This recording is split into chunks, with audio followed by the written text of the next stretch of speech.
I have also mislaid my PPK. Anything else? Government agencies like the CIA, which officially has as a purpose to defend the American citizens and maybe the citizens of the world. So it might seem that they are somehow abusing their power, turning against the interests of their own people. You know, that's quite correct. I was always thinking when I was younger that police and the military are for the people. Now I know that part of them, not all, a lot of them are still for the people, helping people, defending their country. But a big part of them are working against the people. And they are doing it with field experimentations because they have new weapons of mass destructions which have been going on for over 30 years officially, because in 1975 already at the UN, the Russian delegation, it was Andrei Gromyko, who was at that time the foreign minister, asked that these new weapons of mass destruction, which are horrible, you cannot detect them, you cannot see them, radio waves, microwaves, lasers, etc. They destroy our brain, our health, our environment, etc. So he was asking that the UN would decide that these would be abandoned totally. He got good response from many, but the US was opposing, claiming that since 1948 there have been no new weapons of mass destruction, so the question is out of the question. And this is crazy, because the US is the leader in the world of these non-lethal new weapons. And the danger is that they can take over anybody today. Anybody. They used to experiment with people in the prisoners. They used to experiment with mental patients. They still do that. So that is without their consent? Absolutely without their consent. It's criminal. It's totally criminal. And now they take anybody, just anybody, but especially single women, because they don't have protection of the family. You know, if a single woman vanishes, so it takes some time before somebody finds out.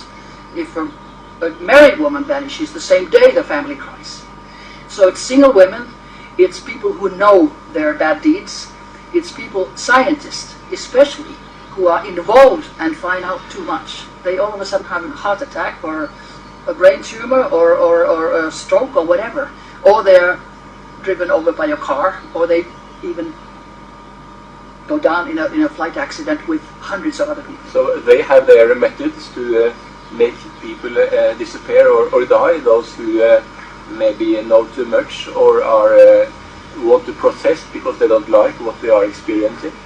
Yeah, they have such power that, like FBI's former director Hoover said, it's so horrible you cannot believe it.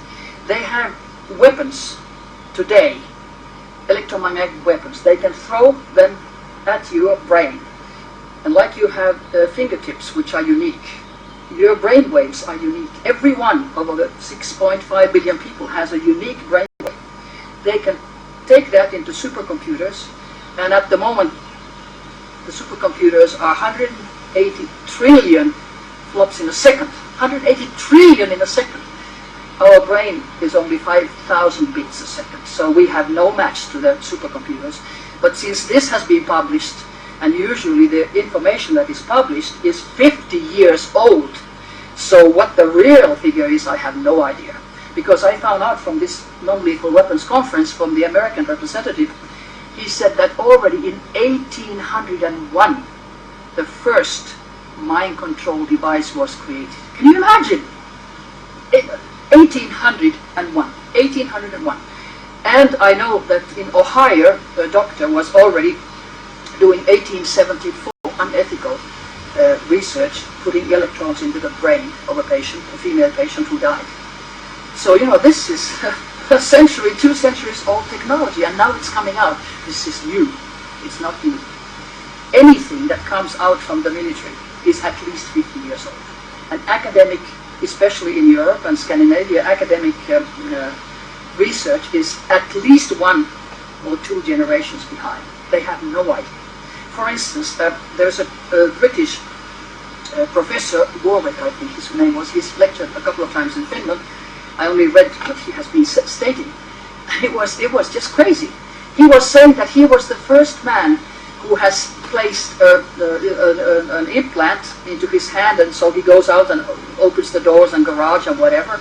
And now he says he is the first man in the world who puts an electrode, which is a microchip, into his brain, and now he can talk to his wife telepathically. Now, already in 1952, Project Moonstruck, CIA's own project, placed electrodes into the brain and teeth of people to follow them. 1952. Now he comes out after year 2000.